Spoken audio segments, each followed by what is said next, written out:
एक बार क्वेश्चन को मैं फिर से रिपीट करता हूँ, आप लोग क्वेश्चन को पूरा फिर से सुन लीजिएगा। थोड़ा सा लाइट कट गई थी इसलिए प्रॉब्लम हो गई थी। क्वेश्चन ये बोल रखा है कि यदि 1600 रुपये की धनराशि को इस तरह दो भागों में निवेश किया गया, जिससे पहले भाग का साधारण ब्याज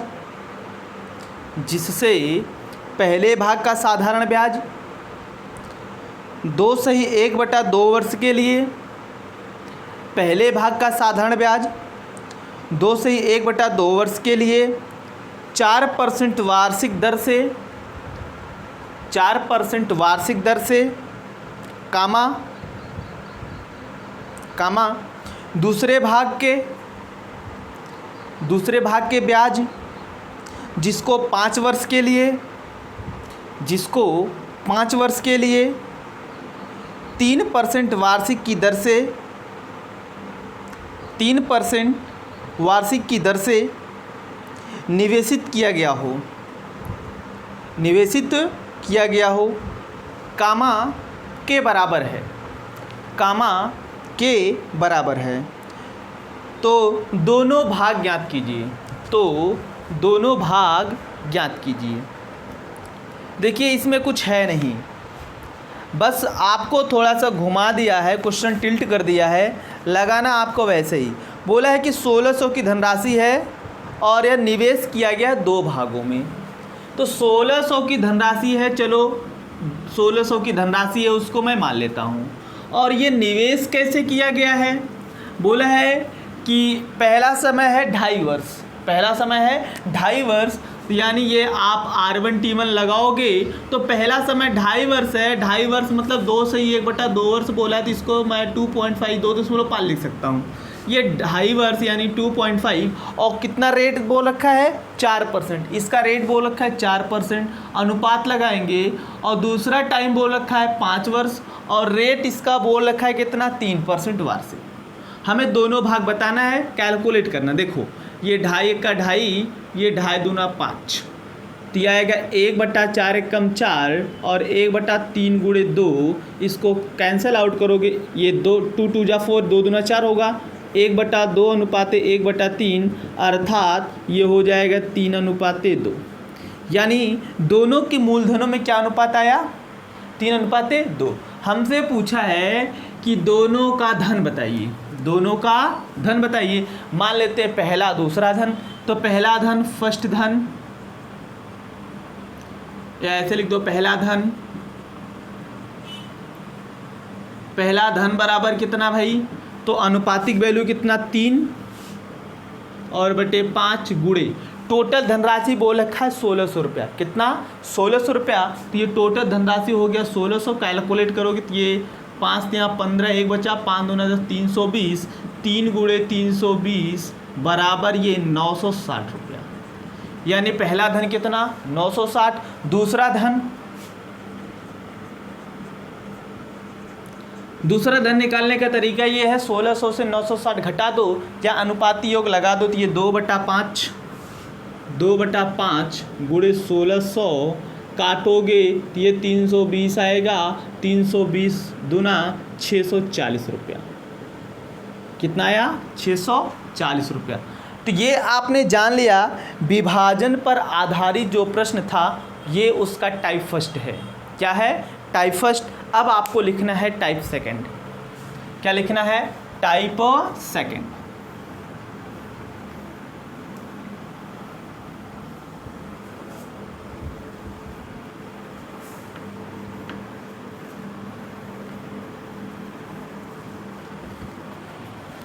टाइप सेकंड लिखिएगा। टाइप सेकंड क्या है भाई, ये क्वेश्चन से पता चलेगा कि ये टाइप सेकंड में क्या है लिखना। और टाइप सेकंड ब्रैकेट में लिखना समान मिश्रधन। समान मिश्रधन यानी अभी इसके पहले आप पढ़े थे समान ब्याज, अब पढ़ना है समान मिश्रधन लिखना क्वेश्चन। या क्वेश्चन बताने से पहले मैं आपको एक नोट लिखवा देता हूं, आप लोग नोट अपनी कॉपी में लिख लीजिए। लिखिएगा समान मिश्रधन की स्थिति में, समान मिश्रधन की स्थिति में, समान मिश्रधन की स्थिति में विभाजित मूलधन में अनुपात बराबर, विभाजित मूलधन में अनुपात बराबर, विभाजित मूलधन में अनुपात बराबर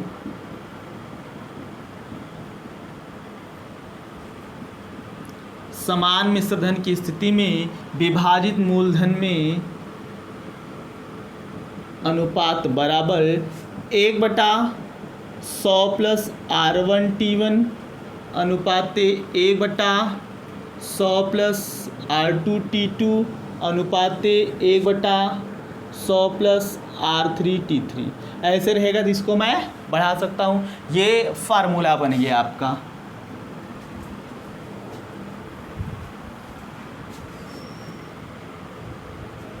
ये आपका फार्मूला बन गया। आप इस फार्मूले से लगा लेना। लिखना क्वेश्चन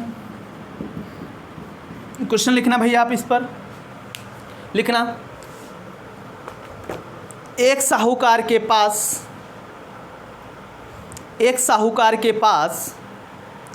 40,000 रुपया है। एक साहूकार के पास 40,000 रुपया है। आगे लिखना, जिसे वह 2 भागों में विभाजित करके, जिसे वह 2 भागों में विभाजित करके ए और बी को क्रमशः, जिसे वह 2 भागों में विभाजित करके ए और बी को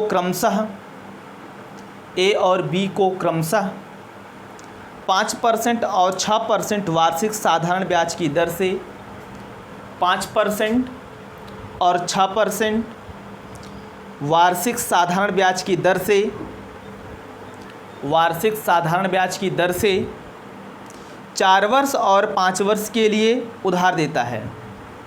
4 वर्ष और 5 वर्ष के लिए उधार देता है। आगे लिखना, यदि समय समाप्ति पर साहूकार को दोनों से, यदि समय समाप्ति पर साहूकार को दोनों से बराबर मिश्रधन प्राप्त हो रहा हो, बराबर मिश्रधन प्राप्त हो रहा हो, बराबर मिश्रधन प्राप्त हो रहा हो, तो बताइए ए को कितने रुपए उधार दिया गया। तो बताइए ए को कितने रुपए उधार दिया गया। क्लियर। यहाँ देखो बोल रखा है कि बराबर मिश्रधन प्राप्त होता है। जब दोनों से बराबर मिश्रधन प्राप्त होगा तो आप ये फार्मूला अप्लाई करोगे। तो सबसे पहले आप कहोगे दोनों के विभाजित मूलधनों में अनुपात, यहाँ निकालोगे अनुपात। क्लियर। अनुपात निकालोगे 1/100 प्लस 2 ही लोग हैं, 2 भागों में विभाजित किया है। पहला रेट क्या है, ये पहला रेट है 5% और 6%, यानी इसका रेट है 5% और इसका रेट है 6%। और समय क्या बोल रखा है, समय 4 वर्ष और 5 वर्ष बोला है, यानी इसका समय 4 वर्ष है और इसका समय 5 वर्ष है। इसी को कैलकुलेट कर देना है। तो ये हो जाएगा 1/100 प्लस 4 पंजे 20 अनुपात 1/100 प्लस 6 पंजे 30। इसको सोल्व करोगे आप तो ये हो जाएगा 1/120 अनुपात 1/130। ये 0 से कैंसिल आउट हो जाएगा। तो यहाँ बचेगा 1/12 अनुपात 1/13। इसको सोल्व करोगे 13 अनुपात 12 आ जाएगा। 13 अनुपात 12। दोनों के विभाजित मूलधनों में जो अनुपात है वो 13 अनुपात 12 आया है। क्या आया है, 13 अनुपात 12। लेकिन हमसे बोल रखा है कि ए को कितने रुपए उधार दिया गया। कहोगे ए को दी गई धनराशि, ए को उधार दी गई धनराशि, ए को उधार दी गई धनराशि बराबर, ए को उधार दी गई धनराशि बराबर बताना ए का अनुपातिक वैल्यू क्या है 13, यानी भाई इसको ए मान लो इसको बी मान लो, बात खत्म। तो 13 बटे अनुपाती योग 13 12 25 गुणे टोटल धनराशि कितनी थी 40,000 रुपया। तो ये टोटल धनराशि हो गई 40,000। अब कैलकुलेट करना है तो कैलकुलेट करोगे कितना आएगा भाई, 25 एक्का 25 बचा 15, 25 छक्का 150, 1600, तो ये 13 गुणे 1600 गुणा करेंगे तो ये 0 0 16 तो यहाँ 48, 16 एक्का 16 4 20, 20,800 रुपया। यानी ए को कितना रुपया उधार दिया गया था, 20,800 रुपया। बोले भाई क्लियर है कि नहीं, समझ में आ रहा है कि नहीं। आपको इस फार्मूले पर रख के सॉल्व कर लेना है।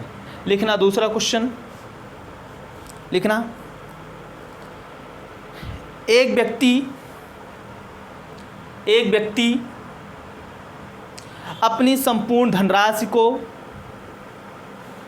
एक व्यक्ति अपनी संपूर्ण धनराशि को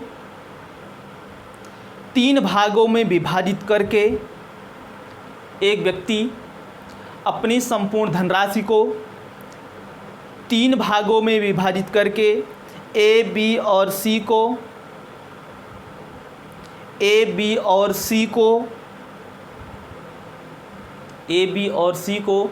5% वार्षिक साधारण ब्याज पर 5% वार्षिक साधारण ब्याज पर 5% वार्षिक साधारण ब्याज पर 2 वर्ष 3 वर्ष और 4 वर्ष के लिए उधार देता है। 2 वर्ष 3 वर्ष और 4 वर्ष के लिए उधार देता है और समय समाप्ति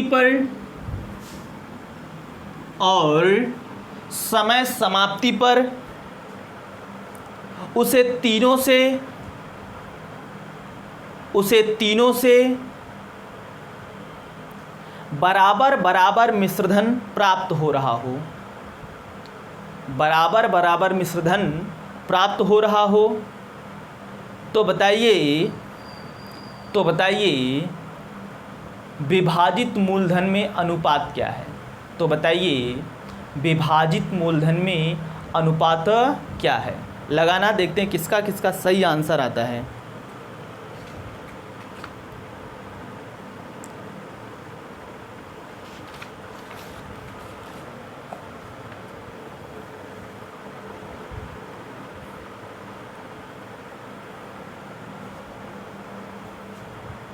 लगाना, देखते हैं किसका किसका सही आंसर आता है भाई।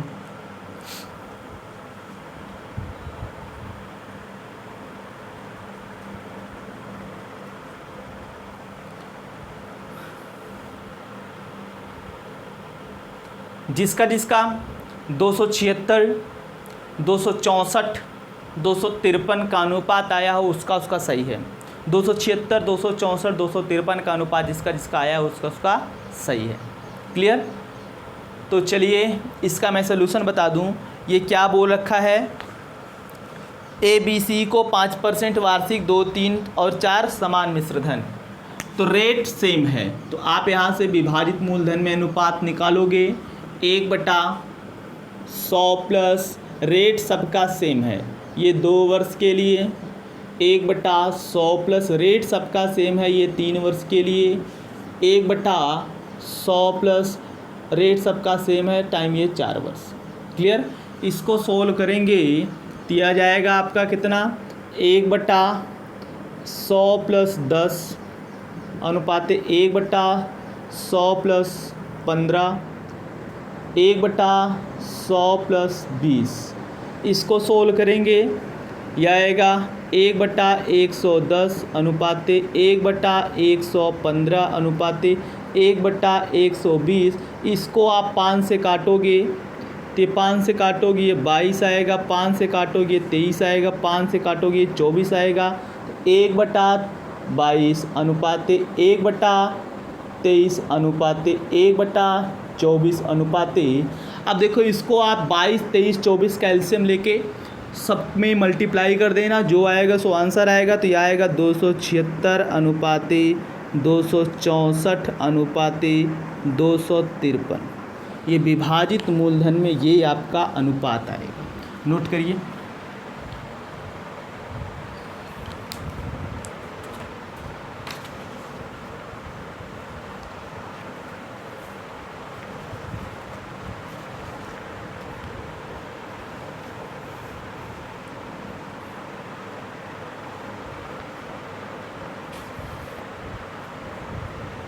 क्लियर है? बोलिए भाई क्लियर है कि नहीं? चलिए, अगर इतना आपका क्लियर है, ये आपका टाइप सेकंड समाप्त होता है। अब लिखना है आपको टाइप थर्ड।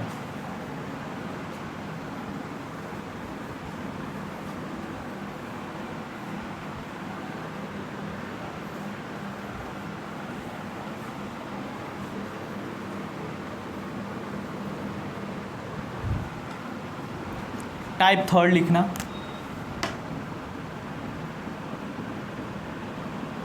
और ब्रैकेट में लिखिएगा ब्याज में अनुपात, ब्याज में अनुपात,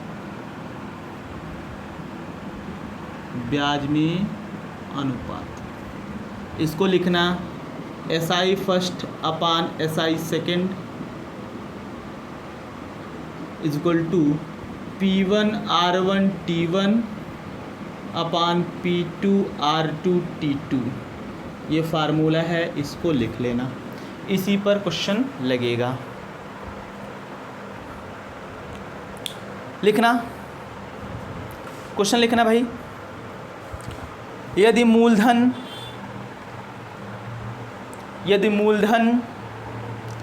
कामा ब्याज की दर, यदि मूलधन कामा ब्याज की दर और समय को पहले की अपेक्षा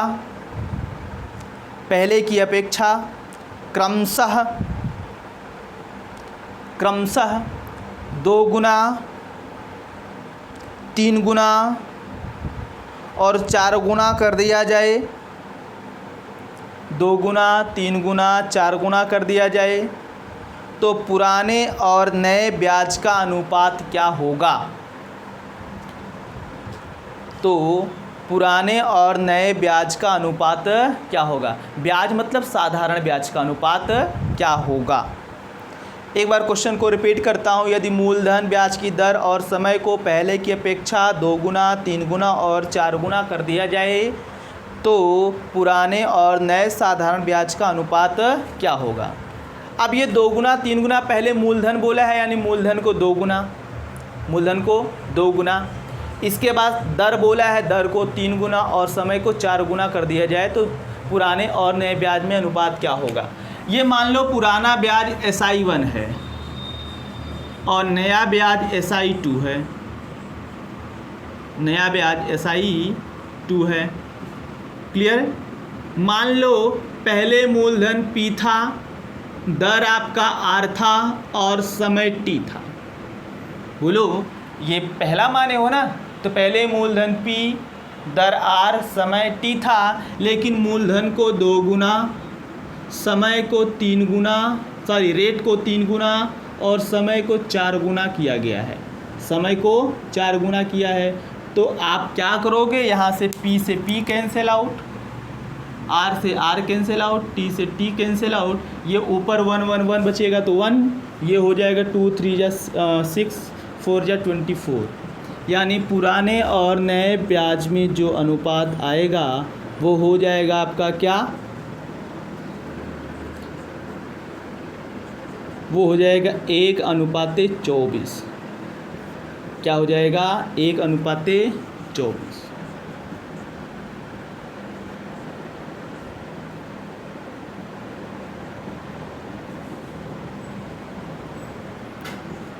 लिखना दूसरा क्वेश्चन, दूसरा प्रश्न लिखिएगा। लिखना, एक व्यक्ति के पास, ये ऐसे नहीं, एक थोड़ा सा और है। लिखना, यदि मूलधन को पहले की अपेक्षा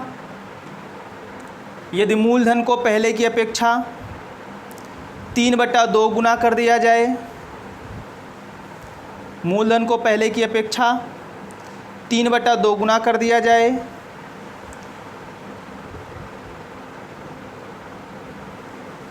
पहले की अपेक्षा 3/2 गुना कर दिया जाए, ब्याज की दर को 4/5 गुना कर दिया जाए, ब्याज की दर को 4/5 गुना कर दिया जाए और समय को 25% बढ़ा दिया जाए, और समय को 25% बढ़ा दिया जाए, समय को 25% बढ़ा दिया जाए, तो पुराने और नए साधारण ब्याज का अनुपात क्या होगा? तो पुराने और नए साधारण ब्याज का अनुपात क्या होगा? लगाइए, देखते हैं किसका किसका सही आंसर आता है।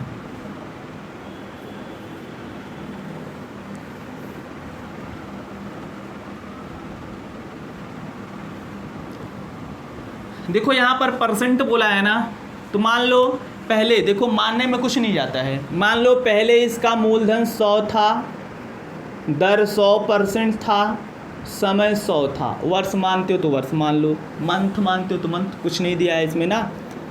अब बोला है कि धन को पहले की अपेक्षा 3/2 कर दिया जाए, तो पहले 100 था तो 100 का 3/2 गुना करेंगे। दर को 4/5 बोला है, तो दर पहले 100 था तो इसका 4/5 गुना कर दिया जाए। और समय को बोला है कि पहले की अपेक्षा 25% बढ़ा दिया जाए, 25% बढ़ा दिया जाए। तो पहले समय 100 था, 25% बढ़ाओगे तो कितना हो जाएगा? 125। बाकी ये आपके ऊपर डिपेंड करता है कि कैलकुलेशन कैसे करते हो। 100 से 100 गायब, क्लियर। और थोड़ा सा कैलकुलेशन अगर आप सुधारते हो तो देखो, ये 2 और 5 नीचे तो ऊपर लेके जाओ, कोई दिक्कत नहीं। 100 गुणे ये बटा 2 है तो ऊपर जाएगा 2, ये 5 है तो ऊपर जाएगा तो 5, जिससे ये क्लियर हो जाए। यहाँ बचा था 3, यहाँ बचा है 4 और यहाँ बचा है 125। कैलकुलेट करो तो ये आएगा 25 चौके 100, ये 25 पंजे 125, ये 5 से 5, ये 4 से 4, तो यहाँ बचा 2, यहाँ बचा 3, 2/3 या कहोगे 2:3। क्लियर। पुराने और नए साधारण ब्याज में 2:3 का अनुपात होगा। लिखना अगला क्वेश्चन।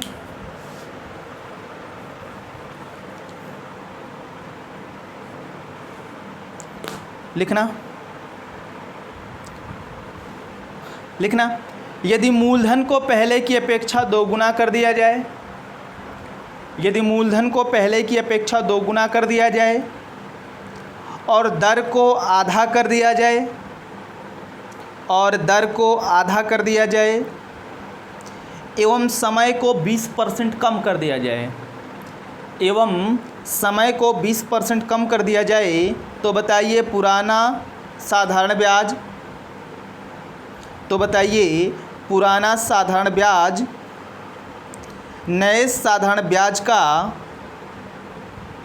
तो बताइए पुराना साधारण ब्याज नए साधारण ब्याज का कितने % होगा? पुराना साधारण ब्याज नए साधारण ब्याज का कितने % होगा?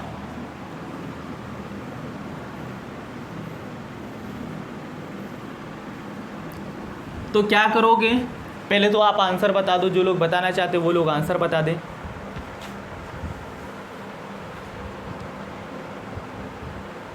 जिसका 125% आया है उसका सही होगा। देख लो क्या बोला है, ये अनुपात आप पता है आपको, ये SI फर्स्ट, ये SI सेकेंड, या इसको I1 I2 कर दो, ये ज़्यादा बढ़िया है। I1 ये I2, clear. SI first SI second. बोला है मूलधन को पहले की अपेक्षा 2 गुना कर दिया जाए, तो पहले अगर मूलधन आप 1 मानते हो या P मानते हो कोई दिक्कत नहीं है, तो अब मूलधन 2 गुना होगा तो ये 2 हो जाएगा। पहले ब्याज 1 मानते हो, ब्याज की दर को 1 मानते हो, तो ब्याज की दर को आधा किया गया तो 1/2 हो जाएगा। अगर पहले समय 100 था तो समय को 20% कम किया गया है तो ये 80% हो जाएगा। बाकी कैलकुलेशन, ये 2 से 2 कैंसिल आउट, ये 20 चौके 80, ये 20 पंजे 100, यह आ जाएगा 5/4। कितना आएगा? 5/4। ये I1 और I2 का जो रेशियो आया है वो 5/4 आया है। लेकिन हमसे बोल रखा है कि जो पुराना ब्याज है वो साधारण नए साधारण ब्याज का कितना % होगा, अर्थात ये I1 5/4 I2 के कितने % होगा, तो ये I2 का बताना है। तो अब इसको % में करने के लिए तो I1 = 5/4, % में बदलने के लिए 100 से गुणा, और ये किसका? I2 का। तो आप यहाँ बताओगे कि I1 कैलकुलेट करोगे तो ये 25 25 पंजे 125% किसका I2 का, यानी पुराना साधारण ब्याज नए साधारण ब्याज का 125% होगा। क्या होगा? 125%। दूसरा क्वेश्चन लिखना, एक दूसरा क्वेश्चन लिखना। एक व्यक्ति के पास 39,000 रुपया है। एक व्यक्ति के पास 39,000 रुपया है जिसे वह दो भागों में विभाजित करके, एक व्यक्ति के पास 39,000 रुपया है जिसे वह दो भागों में विभाजित करके ए और बी को क्रमशः 5% और 6% वार्षिक साधारण ब्याज की दर से 5% और 6% वार्षिक साधारण ब्याज की दर से 4 वर्ष और 5 वर्ष के लिए उधार देता है।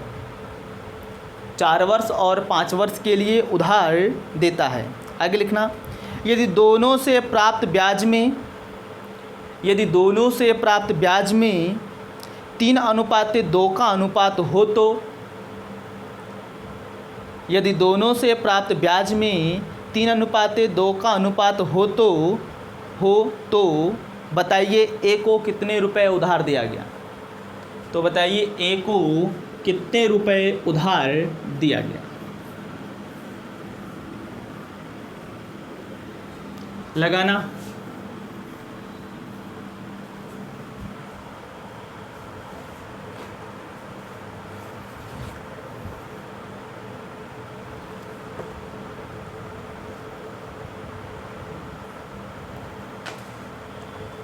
हल हो गया भाई। जिसका 27,000 आया है उसका सही है, या जिसका भी आएगा 27,000 उसका सही होगा। देखना कैसे, इस बार बोल रखा है कि दोनों के साधारण ब्याज में जो अनुपात है वो 3:2 का अनुपात है। तो यहाँ साधारण ब्याज में 3:2 का अनुपात है बराबर। मान लो पहले का धन P1 दूसरे का धन P2, क्लियर। और रेट बोला है क्रमशः 5% और 6%। इसका रेट 5% तो इसका रेट 6%। और समय बोल रखा है 4 वर्ष और 5 वर्ष। इसका समय 4 तो इसका समय 5। क्लियर। अब इसी को कैलकुलेट करना है। कैसे कैलकुलेट करोगे, ये यहाँ से कैंसिल आउट हो जाएगा 5 से 5, और ये 2 3 जा, ये 2 2 जा, ये 3/2 इक्वल टू 2p/3p। ये P1 ये P2, 2 का मल्टीप्लाई 3 का मल्टीप्लाई, और ये 2 और 3 का क्रॉस मल्टीप्लाई करोगे, ये 3 का 3 में होगा तो 9, 2 का 2 में होगा तो 4, कहोगे P1/P2 इक्वल टू 9/4, या इसी को कहोगे P1/P2 इक्वल टू 9/4। क्लियर। लेकिन हमसे इनके मूलधनों में अनुपात ना पूछा है, हमसे बोल रखा है ए को कितने रुपए उधार दिया गया। तो आप यहाँ कहोगे ए को उधार दी गई धनराशि, ए को उधार दी गई धनराशि। क्लियर। तो ए को उधार दी गई धनराशि, ए की धनराशि P1 है और रेशियो में कितना है ये 9 अपान दोनों का सम कितना हो जाएगा 13, और टोटल कितना रुपया दिया गया है 39,000 रुपया। तो ये हो गया 39,000। तो ये 13 तिया 39, तो आ जाएगा 3,000। 3,000 का गुणा 9 में करोगे 27,000 रुपया। यानी ए को कितना रुपया उधार दिया गया था 27,000 रुपया उधार दिया गया था। क्लियर। इतनी बात समझ में आई हो तो ये आपका जो टॉपिक था विभाजन पर आधारित प्रश्न, ये भी आपका समाप्त हो गया। क्लियर। ये भी आपका समाप्त हो गया। तो ये आज आपका एक टॉपिक क्लियर होता है विभाजन पर आधारित प्रश्न। इसके बाद जो हमें पढ़ना है वो पढ़ना है किस्तों पर आधारित प्रश्न। क्या पढ़ना है? किस्तों पर आधारित प्रश्न। तो चलिए आज के लिए बस इतना ही, और मैं कहूँगा कि आप लोग भाई ज़्यादा से ज़्यादा लोगों के पास इसे शेयर करिए। ज़्यादा शेयर करेंगे तो फिर ज़्यादा लोग जुड़ पाएंगे, नहीं तो कोई बात नहीं है। तो आगे हम पढ़ेंगे किस्तों पर आधारित प्रश्न। Okay, thank you.